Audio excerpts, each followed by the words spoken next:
Hey there guys, how's it going? So, I can't believe I'm making another video about Terence Crawford so quickly, but there's a few things that I wanted to just clarify and sum up. So, when I made that video last week, in the wake of Crawford's victory over Kell Brook, I was basically talking about how I personally don't view Terence Crawford as a top pound for pound fighter. And I was basically elaborating my position for why I feel that way. And thankfully, most people who saw that video, like the vast majority of people who watched it, even if they didn't agree with me, even if not everybody agreed with what I was saying and with my position, at least you understood what I was saying. And a lot of people understood my logic, they understood where I was coming from, and they didn't misrepresent or misinterpret anything I said in the video. Unfortunately, though, this is the boxing community on YouTube, and if there's one thing that we know about the boxing community on YouTube, it's full of trolls and it's full of hysterical, emotional fanboys who, as Del Boy likes to say, live vicariously through these fighters. And when they hear you trying to clarify your position on a particular fighter that they happen to support, they like to put words in your mouth and they like to misinterpret what you say. Now, one person in particular, look, you get trolls all the time, okay? They come and go on YouTube. But one person in particular took offense to me claiming that part of the reason I won't put Terence Crawford as number one pound for pound is because we haven't seen Terence Crawford tested in areas that we've seen other fighters tested. Like, for example, we haven't seen him fight on the road against world-class competition. And I pointed out why that's important, because when other fighters are held to that standard where we say, well, if they don't fight on the road against their opponents, then we don't know how good they are, basically. You know, we hold a lot of fighters to that particular standard, mostly European fighters in particular, or non-American fighters, should I say. And I was simply pointing out that we should hold Terence Crawford to that exact same standard, okay, until we see him properly tested on the road against somebody who's not half his size. You know, I can't, in good conscience, put him on the pound for pound list at number one. Now that isn't the only reason. There are other reasons why I don't think that Terence Crawford is anywhere near pound for pound number one, and I highlighted most of them in that video. But that was just one thing that I'm highlighting, because that's something that someone in the comment section and quite a few people in general have taken offense to. Now, one of the things that somebody said, and again, this is how I, this brings me back to where I was talking about how people just misinterpret things, misrepresent you, and put words in your mouth to try and justify their anger towards you, basically. Now, one of the things that somebody said was, they were saying, why should Terence Crawford fight in Europe? Why should he leave America? You know, you're saying he should leave Europe and fight abroad. Who is he supposed to fight? And why is he supposed to fight them over there? What would be the point? You know, why should he fight anybody in Europe? First of all, let me just... Again, I shouldn't really even need to say this, because all you have to do is listen to what I say and take it at face value, but I didn't say that he should fight in Europe. Okay, I have never said that any fighter should fight abroad. Okay, I'm not Terence Crawford's manager. Okay, I'm not his matchmaker. I'm not his promoter. I'm not his family member. Okay, I'm not running his career. Okay, it's not my... I don't have the right to tell any fighter where they should fight or how they should conduct themselves in their career. Okay, if Terence Crawford wants to fight at home, if fighting at home is what works for him, if he's comfortable doing that, okay, if it's the best choice for him financially and in terms of his career, and if he's happier doing that, that's totally up to him. I've never said he should travel. I've never said that he has to go abroad and do something. What I'm saying is, if you want me as a boxing fan to have that opinion, alright, if you want me to label him as pound for pound number one, and quite frankly, I don't really know why you'd care about that. I don't know why you'd hold my opinion so, in such high regard. I don't know why you would do that, okay, because I'm just one boxing fan with an opinion. That's all I am on here. That's all I claim to be. I've never claimed to be any more than that. But if you want me, basically, is what I'm saying. If you want me to rate this guy as pound for pound number one personally, right, and in my point of view, if you want me to have that shared point of view, I need to see more. Okay, I'm going to need to hold him to the same standard that we hold the likes of Usyk and Lomachenko and Golovkin and Kovalev and all these European fighters who are always fighting on the road and always fighting varied levels of competition. Okay, I was pointing out that Terence Crawford, if he is going to fight at home, and that's totally within his rights to do that, I'm not saying he should fight anybody abroad. I'm not here to tell Terence Crawford who to fight or how to run his career. Okay, that's up to him. That's up to him personally. But if you want me to have that opinion, and you can have him as pound for pound number one, I said that in the video. If you don't have the same opinion as me, that's totally fine. I'm giving you my opinion. I don't believe he's pound for pound number one. I don't think he's that good. Okay, I think if we saw Terence Crawford tested in the same areas that we've seen Lomachenko and Usyk and guys like that tested, I don't think he would prevail. I don't think he would be on that level personally. Okay, and that's my opinion. And the fact that I have that opinion seems to offend certain people. So where you put words in my mouth, like I said, I've never said he should fight in Europe. Now, to answer your question, you say who should he fight overseas or who should he fight in Europe? Well, there are plenty of guys that he could fight in Europe. There are plenty of opportunities he's had in his career to fight overseas. I mean, a prime example of this, when he fought Jeff Horn, that fight was for Jeff Horn's title. Jeff Horn had just had a fight against Manny Pacquiao in front of some 60,000 in a football stadium, right? Why wasn't that fight in Australia? Okay, Jeff Horn has had a considerable better track record in terms of selling tickets in his home country than what Terence Crawford has had. Yet that's not what they did, is it? They chose to have that fight in America. Now, it's within their rights to do that. Of course, it suits Terence Crawford to fight at home. Okay, he gets the advantage, this, that, and the other. But when you ask the question of who should he have fought overseas, well, there's certainly or who could he have fought overseas? Logistically, who could he have fought? Well, there's one right there. He could have easily fought Jeff Horn in Australia, like Manny Pacquiao did. And who knows? Maybe if that fight was in Australia, maybe he might not have won.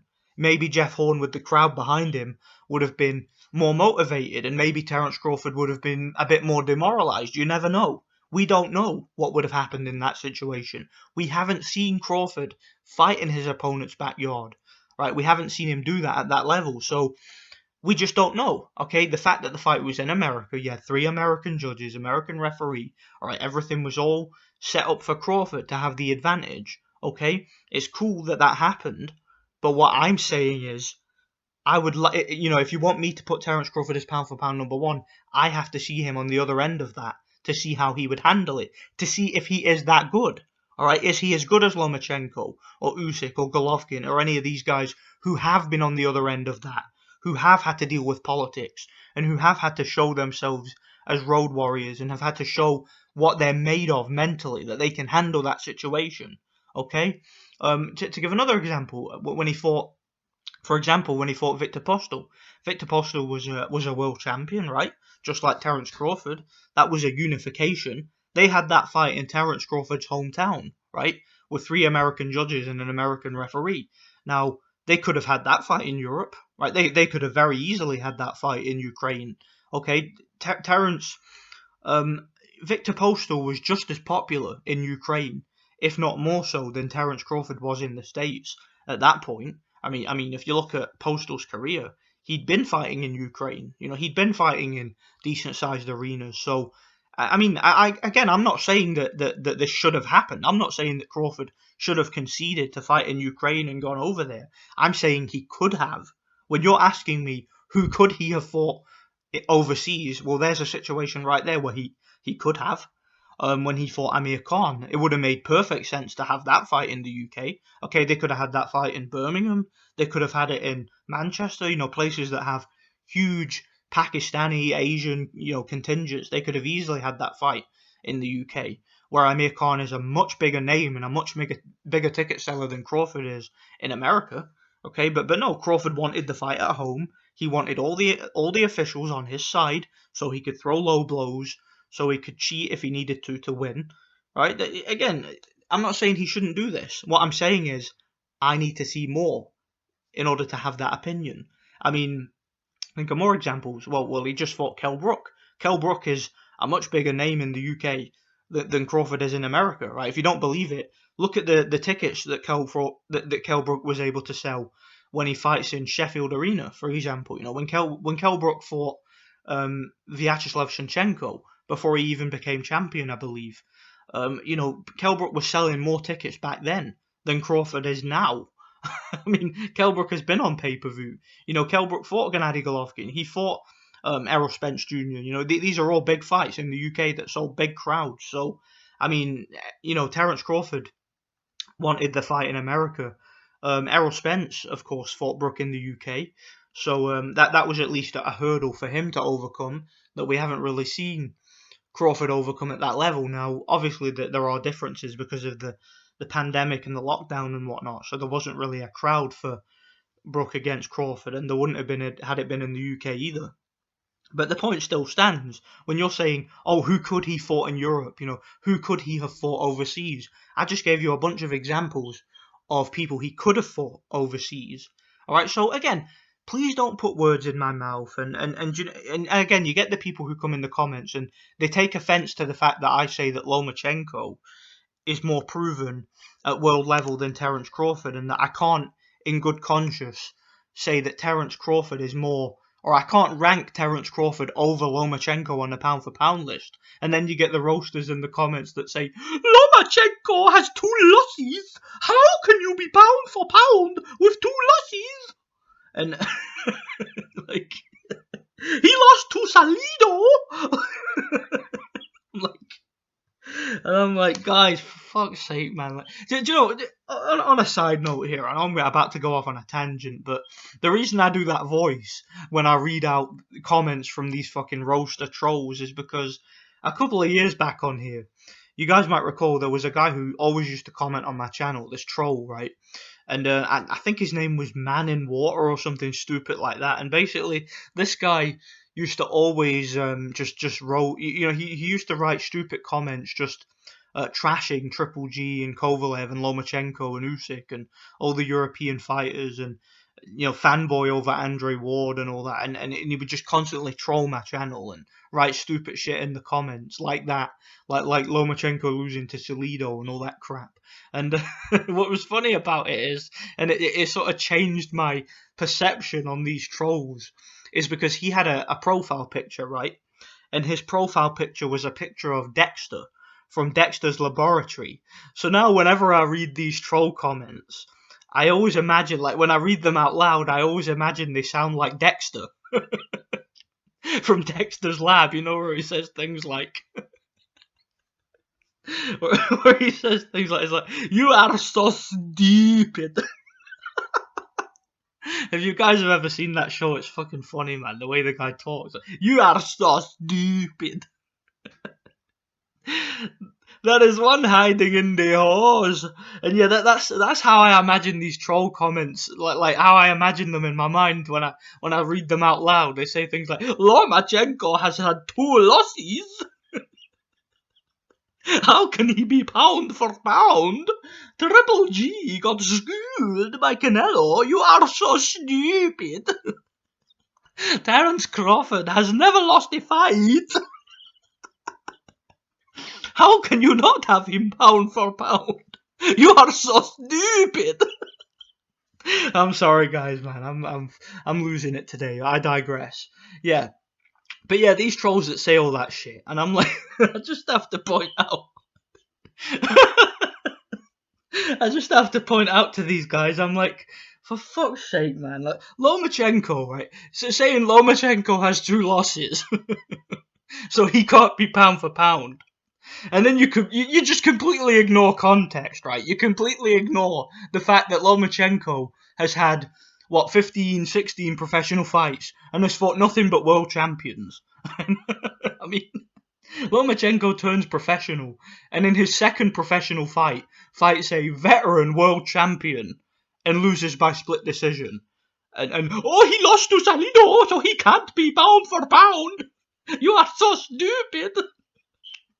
I'm like, for fuck's sake, man. Like, let's. I mean, do you know what that's like, right? That's like if Terence Crawford. Who was Terence Crawford fighting in his first 16 pro fights? I mean, please, who was he fighting back then? I don't even know. I don't have his record in front of me, but I'm pretty sure it wasn't veteran, reigning world champions. I mean, well, do you know what that's like? That would be like if Terence Crawford, for his second pro fight, fought Manny Pacquiao, and then fought Timothy Bradley, and then fought Mayweather, and then fought Ortiz, and then fought fucking Maidana, and all. Like, that's what that's like. When you're criticizing Lomachenko for having 2 losses, when the guy has spent his entire professional career fighting world champions, and you use that to justify why I am so stupid for putting him above Crawford on the pound for pound list. I can't deal with these trolls, man. Oh, these people are insane, man. They really are. And he did it on the road. Not only did Lomachenko fight nothing but world champions since turning pro and championship level contenders, he did it all on the road. Right, fought these guys in their backyards. Right, every single American-based fighter he fought them in America. Right, he fought an Asian fighter in China. Let's not forget that. He fought Luke Campbell in the UK. I mean, Lomachenko fought all over the bloody place, always in his opponent's backyard, right? Fought guys who were bigger punchers than him, guys who were smaller and more technical. You know, he's fought guys who were taller, guys who were faster. You know, he moved up to the lightweight division, and every single fight he had at lightweight, with the exception of Anthony Crolla, that was a mandatory against a former champion, every single one of his fights, do you realise, was a unification. As soon as he moved up to lightweight, he fought the number one guy, the lineal champion, right? And won his title. His next fight was a unification. His next fight after that was a mandatory. His next fight after that was a unification. His next fight after that was a unification. That one he, of course, officially lost. But again, it was still a unification. Had he won that fight, he would have been undisputed. So, when we're talking about Terence Crawford becoming undisputed and that being the be-all and end-all of why he's pound for pound number one, ignoring the fact that Usyk is also also an undisputed fighter and did so against much better competition and did so on the road, just ignoring that. You're saying that him being undisputed and him being undefeated automatically puts him ahead of Lomachenko, completely ignoring the context, like the fact that both of Lomachenko's losses were incredibly close and debatable disputed decisions. Okay, like the Salido fight, which at least most neutral observers thought he won. And taking into consideration the fact that he was cheated in the fight against Tiafimo, again, he's fighting a bigger guy, a younger guy, undefeated, got off to a horrible start, basically gave away rounds, and then whipped the guy's ass in the second half of the fight, pretty much dominated the second half, and lost a close decision. But, I mean, you're so stupid to put him on the pound for pound list ahead of Crawford.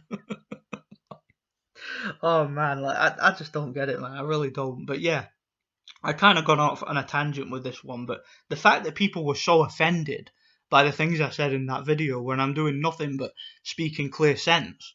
Okay, Terence Crawford has spent his entire career, bar one fight. Okay, he fought on the road one time against Ricky Burns, who was severely undersized, who my man Fight Film quite rightfully pointed out was coming off jaw surgery. I mean, in his previous fight, he had a broken jaw, and the fight was a draw, right? That was when Crawford fought him, basically when he was at his most vulnerable, when he was at his absolute weakest. That's when Crawford decided to fight him. And that was the only time in Crawford's career that he ever fought outside of his comfort zone, when he ever fought an opponent who was overseas in their backyard. And again, he was severely undersized, Ricky Burns was. So Terence Crawford has never been in a similar situation to what we've seen Lomachenko and Usyk and Golovkin and guys like that in. These are guys who have faced politics, okay? They've proven their mettle and they've proven their worth on the road against legitimate world-class competition, whereas Terence Crawford just simply hasn't done that. Okay, it is what it is, guys. He hasn't. So I just thought I'd clarify a couple of things in regards to Terence Crawford. But yeah, this fanboyism, this irrational emotional fanboyism and hysteria and just complete delusion over this Terence Crawford guy. People get so defensive over Terence Crawford. I've noticed, he's got a lot of the same emotional fanboys defending him as what Deontay Wilder has, in the sense that these guys just ignore reason and they hold him to such a low standard. If the boxing media and the boxing industry in general is telling me that Terence Crawford is the best fighter on the planet pound for pound, then I'm going to hold him to a high standard. Okay? I'm not holding him to a standard any higher than I've been holding Lomachenko or Usyk or any of those fighters. Okay? Or Golovkin or Kovalev or any of those guys. Fighters who have unified titles, who have won belts on the road against world-class competition. Okay? All of those guys, okay, have proven more, as far as I'm concerned, when we talk about pound for pound, than Terence Crawford has. Now, yes, they have losses. Guess what? When you fight world-class opponents in their backyards, you're going to have losses. Okay? Can you tell me with utmost confidence that if Terence Crawford had fought the likes of Amir Khan, Kell Brook, Jeff Horn, Terence Crawford, all those other, Gamboa, all those other guys, if he had fought every single one of those guys in their hometowns, are you 100% certain that he would have been as successful as he is? I mean, scratch that. If when he turned professional, he fought nothing but champions from his pro debut, if he had fought the likes of Timothy Bradley and Manny Pacquiao in his first 5 professional fights, are you telling me, and did so on the road in their backyards, are you telling me there's even a remote possibility that he would be undefeated right now and that he would have ever got anywhere near undisputed? He'd probably be retired now. Okay, Terence Crawford fought cab drivers and bin men up until the point he fought a shot to pieces Bradis Prescott, then got a world title shot. Okay, he was brought along the average way where you build up a contender fighting bums and journeymen. Okay, Vasyl Lomachenko didn't have that transitional period. He went from being an amateur right to being thrown in the deep end against world champions and championship level fighters. When you do that, guess what, guys? You lose. That's what happens. When you fight world champions in their backyard, eventually you will lose. It's what happens, okay? That's why somebody like Lomachenko has 2 losses already. Right? Usyk's gonna lose at some point. Okay, that's why Triple G lost. Okay, that's why Kovalev lost. That's why that's why Roman Gonzalez lost. Okay, because these people fought world-class competition and they fought in their backyards. That's what these people do. That's what pound for pound level fighters do. They travel. They fight in their opponent's backyards because it's part of the challenge. It's part of the legacy. It's about proving your mettle, proving your worth. All right, if you can beat somebody in front of thousands of their adoring fans who are there to support them, that's a real test of character in boxing. Okay, Terence Crawford has never shown that because he's never had to.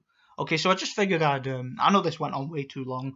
Again, just another summary basically of me trying to justify my position because people seem to need extra justification. So yeah, let me know what you guys think anyway. Thanks for watching. God bless.